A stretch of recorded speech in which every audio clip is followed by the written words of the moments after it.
ഇന്ന് ഞാനൊരു recipe video ആയിട്ടാണ് വന്നിട്ടുള്ളത്. ചിക്കൻ മന്തി എങ്ങനെ നമ്മളെ വീട്ടിൽ എത്രയും ചിലവ് കുറഞ്ഞ് എത്രയും പെട്ടെന്ന് ഉണ്ടാക്കിയെടുക്കാന്നുള്ള ഒരു വീഡിയോ ആണ് ഞാൻ ചെയ്യുന്നത്. നല്ല അടിപൊളി ടേസ്റ്റാണ്. എല്ലാവരും ട്രൈ ചെയ്ത് നോക്കിയിട്ട് ഫീഡ്ബാക്ക് അറിയിക്കാൻ മറക്കല്ലേ. എൻ്റെ വീഡിയോ കണ്ട് ഇഷ്ടമാവുകയാണെങ്കിൽ ലൈക്ക് ചെയ്യുക. സബ്സ്ക്രൈബ് ചെയ്യാതാണ് കാണുന്നതെങ്കിൽ ഒന്ന് സബ്സ്ക്രൈബ് ചെയ്ത് സപ്പോർട്ട് ചെയ്യാൻ മറക്കല്ലേ. ഇത് ഉള്ളിയൊന്നും ആവശ്യമില്ലാത്തൊരു മന്തിയാണ്. എല്ലാവരും ട്രൈ ചെയ്ത് നോക്കുക. അതിന് വേണ്ടിയിട്ട് ഞാനൊരു പാനിലേക്ക് വെള്ളം വെച്ചിട്ടുണ്ട് കേട്ടോ. അങ്ങനെ കണക്കൊന്നുമില്ല. അപ്പോൾ അതിലേക്ക് വേണ്ട സ്പൈസസും കൂടി ഇട്ട് കൊടുക്കുക. പട്ട, ഗ്രാമ്പു, ഏലക്ക എന്നിവ ഇട്ട് കൊടുക്കുന്നത് കുറച്ച് മതി, കൂടുതലായിട്ടൊന്നും വേണ്ട. പിന്നെ ഒരു 10-15 കുരുമുളകിൻ്റെ മണി അങ്ങനെ ഇട്ട് കൊടുക്കുക കേട്ടോ, മുഴുവനായിട്ടും. പിന്നെ അതിലേക്ക് നമ്മൾ സൺഫ്ലവർ ഓയിലാണ് ഒഴിച്ച് കൊടുക്കുന്നത്. ഒരു 2 ടേബിൾ സ്പൂണോളം ഒഴിച്ച് കൊടുക്കുക. നമ്മൾ അരിയൊന്നും ഒട്ടിപ്പിടിക്കാതിരിക്കാൻ വേണ്ടിയിട്ടാണ് അങ്ങനെ ചെയ്യുന്നത്. പിന്നെ നമ്മൾ പാകത്തിന് ഉപ്പ് ഇട്ട് കൊടുക്കുക കേട്ടോ. പിന്നെ നമ്മൾ അരി ഇടുന്ന സമയത്ത് പാകം നോക്കാം. പിന്നെ ഒന്ന് അടച്ച് വെക്കാം കേട്ടോ. ഞാൻ വൈറ്റ് സെല്ല റൈസാണ് ഇവിടെ എടുത്തിട്ടുള്ളത്, ഇന്ത്യ ഗേറ്റിൻ്റെ. അപ്പോൾ അത് ഒന്ന് വെള്ളം തിളച്ചതിന് ശേഷം അതിലേക്ക് കഴുകിയിട്ടിട്ടുണ്ട് കേട്ടോ. പിന്നെ നന്നായി ഒന്ന് ഇളക്കി അപ്പോൾ നമ്മളൊന്ന് ഉപ്പൊക്കെ പാകമാണോ എന്ന് ചെക്ക് ചെയ്ത് നോക്കുക. ചോറിൽ കറക്റ്റ് ഉപ്പ് തന്നെ വേണം. ഇനി നമുക്ക് അതിലേക്കുള്ള ചിക്കൻ ഒന്ന് മാഗ്നേറ്റ് ചെയ്ത് ചെയ്യാം. അതിന് വേണ്ടിയിട്ട് ഗരം മസാല ഇട്ട് കൊടുക്കുക.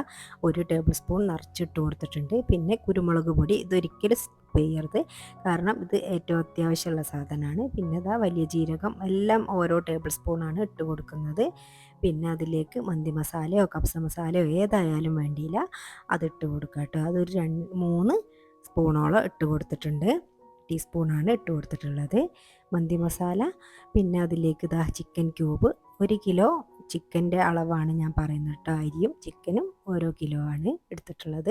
അതിലേക്ക് മാഗി ക്യൂബ് 1 പാക്കറ്റിലുള്ള 2 കട്ടകൾ മാത്രം മതി കേട്ടോ. അപ്പം അതിൽ നന്നായിട്ട് അത് പൊടിച്ചിട്ട് കൊടുക്കുക. പിന്നെ ഒരിക്കലും കട്ട ഉണ്ടാവാൻ പാടില്ല. അതിങ്ങനെ കടിക്കും കേട്ടോ നമ്മൾ, പിന്നെ അരിയിലൊക്കെ ചോറിൽ. അപ്പോൾ അത് നന്നായിട്ട് പൊടിച്ചിട്ട് കൊടുക്കുക. പിന്നെ അതിലേക്ക് ഇഞ്ചി വേണ്ട കേട്ടോ, വെളുത്തുള്ളി ചതച്ചത് മാത്രം മതി. ചെറിയ ജീരകം പൊടിച്ചത് കൂടി 1 ടീസ്പൂണോളം ആവശ്യമുണ്ട് കേട്ടോ. അപ്പോൾ അത് നേരത്തെ പറയാൻ വിട്ടു പോയതാണ്. അപ്പോൾ അതും കൂടി ഇട്ടതിന് ശേഷം നന്നായി ഒന്ന് മസാല തേച്ച് ചിക്കൻ അവിടെ മാറ്റി വെച്ചിട്ടുണ്ട്. അപ്പോഴേക്കും നമ്മൾ റൈസൊക്കെ റെഡിയായി വന്നിട്ടുണ്ട് കേട്ടോ. ഒരു 95% തന്നെ നമ്മൾ റൈസ് വെന്തിരിക്കണം. അപ്പോൾ കറക്റ്റ് വേവായി കിട്ടിയിട്ടുണ്ട്. നമുക്കിനി അതൊരു അരിപ്പ വെച്ചിട്ടിങ്ങനെ ഊറ്റിയെടുക്കാം കേട്ടോ.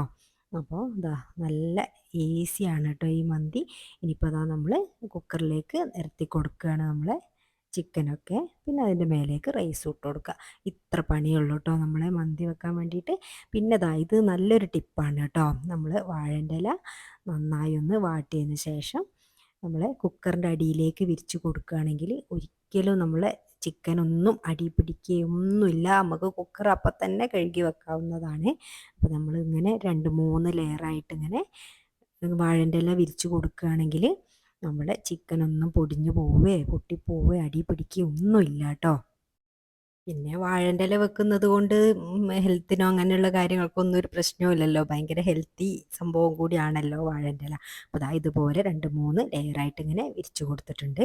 പിന്നെ അതിലേക്ക് ഒന്നിൻ്റെ മേലെ ഒന്ന് ഇങ്ങനെ കയറി നിൽക്കാത്ത രീതിയിൽ നമ്മൾ ചിക്കൻ നിരത്തി വെച്ച് കൊടുക്കണം. അതാണ് കേട്ടോ. ഇല്ലെങ്കിൽ ചിക്കന് ഒരു സുഖം കിട്ടില്ല, വൈറ്റ് കളറിലൊക്കെ ആയി പോവും. ശരിക്കും മസാല കാര്യങ്ങളൊന്നും ഈ എണ്ണ ഒഴിക്കുന്നതിലാണല്ലോ എല്ലാം ആ ചിക്കൻ പൊരിഞ്ഞ് നല്ല റെഡിയായി കിട്ടുന്നത്. നമ്മൾ ഈ ഒരു കപ്പിന് 1/4 കപ്പോളം സൺഫ്ലവർ ഓയിലാണ് ഒഴിച്ചു കൊടുത്തിട്ടുള്ളത്. പിന്നെ എല്ലായിടത്തേക്കും ഒന്ന് സ്പ്രെഡാക്കി കൊടുക്കുക കേട്ടോ. പിന്നെ നമ്മൾ ചാർക്കോളാണ് കേട്ടോ കത്തിക്കാൻ ഇട്ടിട്ടുള്ളത്. പിന്നെ നമ്മൾ ചിരട്ട കത്തിക്കുക അങ്ങനെയൊക്കെ ചെയ്യുക. അപ്പോൾ ഇപ്പം ഞാൻ ചാർക്കോൾ കയ്യിലുണ്ടായിരുന്നു, അപ്പോൾ അതാണ് കേട്ടോ യൂസ് ചെയ്യുന്നത്. പിന്നെ അതിലേക്ക് നമ്മൾ വേവിച്ച് വെച്ചിട്ടുള്ള ആ ചിക്കൻ്റെ മേലേക്ക് നമ്മൾ വേവിച്ച് വെച്ചിട്ടുള്ള ചോറ് ഇട്ട് കൊടുക്കുക. പിന്നെ എല്ലാ ചോറും അതിലേക്ക് ഇട്ട് കൊടുത്തതിന് ശേഷം കുറച്ച് പാലിലോ പച്ചവെള്ളത്തിലോ കുറച്ച് മഞ്ഞൾപ്പൊടി കലക്കിയിട്ട് അതിങ്ങനെ റോസിന് ഒഴിച്ചു കൊടുക്കുക. പിന്നെ ഒരു 4-5 പച്ചമുളക് എടുത്തിട്ട് ഇങ്ങനെ കുത്തി വെക്കുകയും ചെയ്യുക. പിന്നെ കളറ് അങ്ങനെയുള്ള കാര്യങ്ങളൊന്നും ഞാൻ യൂസ് ചെയ്യുന്നില്ല കേട്ടോ. ഈ മഞ്ഞൾപ്പൊടി മാത്രമാണ് കളറിന് വേണ്ടിയിട്ടും ഭംഗിക്ക് വേണ്ടിയിട്ടൊക്കെ ഞാൻ യൂസ് ചെയ്യുന്നത് കേട്ടോ. പിന്നെ നമ്മൾ പച്ചമുളകൊക്കെ കുത്തി വെച്ചതിന് ശേഷം അപ്പോഴേക്കും നമ്മളെ ചാർക്കോൾ ഇവിടെ കത്തി റെഡി ആയിട്ടുണ്ട് കേട്ടോ. അപ്പോൾ അതിലേക്ക് നമ്മൾ കുറച്ച് സൺഫ്ലവർ ഓയിലും ഒന്ന് സ്പ്രെഡാക്കി കൊടുത്തതിന് ശേഷം അത് നമ്മുടെ കുക്കറിൻ്റെ ഉള്ളിലേക്ക് ഇങ്ങനെ ഇറക്കി വെക്കുക. കൂടുതൽ ഓയിലൊന്നും ഇങ്ങനെ ചാർക്കോളിൻ്റെ മേലേക്ക് സ്പ്രെഡ് ആക്കേണ്ട ആവശ്യമില്ല, കുറച്ച് തന്നെ മതിയാവും. അപ്പോൾ നല്ല പുക വരും. അപ്പോഴേക്കും നമ്മൾ കുക്കർ പെട്ടെന്ന് തന്നെ അടച്ചു കൊടുക്കുക. പിന്നെ കറക്റ്റ് ഒരു വിസിൽ വരുന്നത് വരെ നമ്മൾ കാത്തിരിക്കുക കേട്ടോ. അപ്പോൾ ഒരു വിസിലിൻ്റെ അപ്പുറത്തേക്ക് പോവരുത്. അഥവാ വിസിൽ വന്നതിന് ശേഷം പെട്ടെന്ന് തന്നെ അതിൻ്റെ ആവി കളഞ്ഞ് നമുക്ക് തുറന്നെടുക്കുകയും വേണം കേട്ടോ കുക്കർ. പിന്നെ അതിന് ശേഷം ദാ നമ്മളെ ചാർക്കോൾ കത്തിച്ച ആ പാത്രമൊക്കെ ഒന്ന് എടുത്ത് മാറ്റിയതിന് ശേഷം നമ്മൾ വെക്കാൻ ഉപയോഗിച്ചിരുന്ന പോട്ട് അല്ലെങ്കിൽ നമുക്ക് ഇളക്കാനൊക്കെ പാകത്തിനുള്ള വേറൊരു പോട്ടോ അടുപ്പത്തേക്ക് വെച്ചിട്ട് നമ്മൾ അതിലേക്ക് തട്ടി കൊടുക്കുക കേട്ടോ നമ്മൾ റൈസൊക്കെ. എന്നിട്ട് നന്നായി ഒന്ന് ഇതുപോലെ മിക്സാക്കി കൊടുക്കുക കേട്ടോ. പിന്നെ ഇങ്ങനെയുള്ള കയ്യിൽ കൊണ്ട് ഇളക്കുക, അല്ലെങ്കിൽ ഇങ്ങനെ കുടഞ്ഞെടുത്താലും മതി. റൈസ് ഒരിക്കലും പൊട്ടിപ്പോവരുത് കേട്ടോ. അതിന് വേണ്ടിയിട്ടാണ് അങ്ങനെ പറഞ്ഞത്. പിന്നെ അതാ അടിപൊളി മന്തി ഇവിടെ ദാ റെഡി ആയി കിട്ടിയിട്ടുണ്ട് കേട്ടോ. നമ്മളെ ചിക്കനോ റൈസോ ഒന്നും ഉടഞ്ഞു പോവുകയോ ഒട്ടിപ്പോവുകയോ ഒന്നും ചെയ്തിട്ടില്ല. ഇതാണ് കറക്റ്റ് ഇതിൻ്റെ പരുവം കേട്ടോ. അപ്പോൾ ഇന്നത്തെ റെസിപ്പി വീഡിയോ ഇഷ്ടമായെന്ന് വിശ്വസിക്കുന്നു. ഇഷ്ടമായാൽ ലൈക്ക് ചെയ്യുക. സബ്സ്ക്രൈബ് ചെയ്യാതാണ് കണ്ടതെങ്കിൽ ഒന്ന് സബ്സ്ക്രൈബ് ചെയ്ത് സപ്പോർട്ട് ചെയ്യാൻ മറക്കല്ലേ. നിങ്ങളുടെ വാല്യബിളായിട്ടുള്ള കമൻറ്റുകൾ എന്ത് തന്നെയായാലും കമൻറ്റ് ബോക്സിൽ അറിയിക്കുക. നിങ്ങളുടെ ഫ്രണ്ട്സൊക്കെ ഒന്ന് ഷെയർ ചെയ്ത് കൊടുക്കുക. Thanks for watching. ബൈ.